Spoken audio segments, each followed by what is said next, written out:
that you can really use with your coaching clients. Here they are.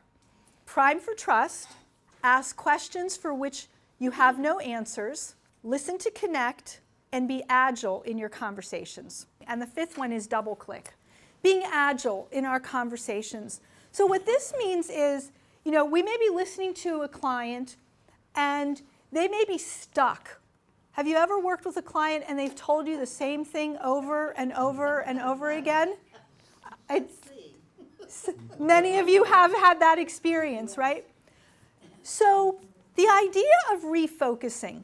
You have a client that's spinning around a story over and over and over again. They have a person on their team that's not performing well, and they're very frustrated about that, and they keep talking about it, and they can't figure it out. What do you think it would mean to refocus them? If I come to you as a client and I'm telling you a story over and over and over again about this employee that I'm really frustrated with, and I'm locked in on the frustration because my amygdala is hijacked and I'm really annoyed with that frustration. The frustration's really not the issue.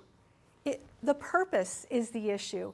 So if you can help your client think about the purpose for that employee, or the purpose of the team, or the purpose of the project that you're working on, then you can help them think about how to move that person that's really struggling more toward that purpose. By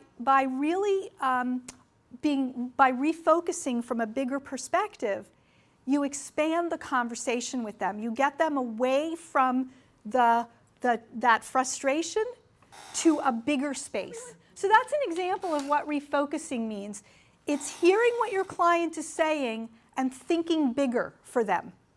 And purpose, asking them, what's really the purpose of what you're doing and what you want this person to be doing, takes them automatically to a bigger space.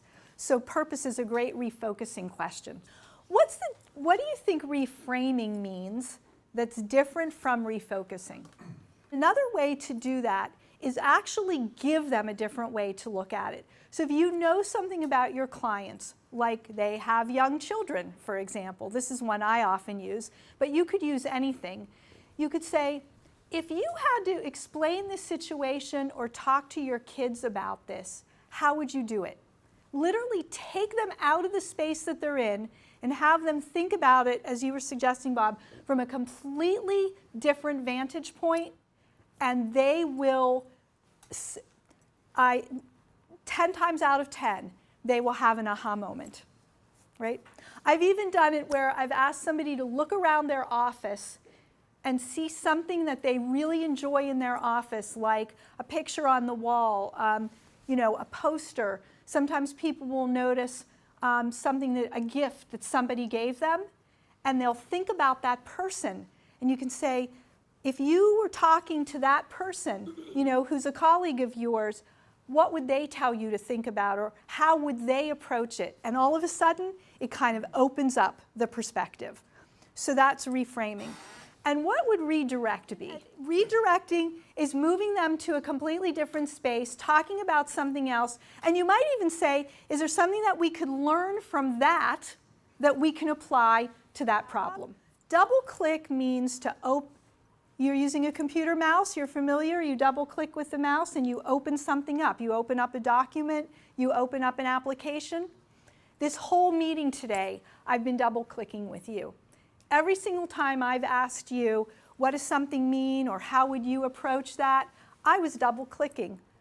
I wasn't telling you what the answers were, I was inviting you into the conversation.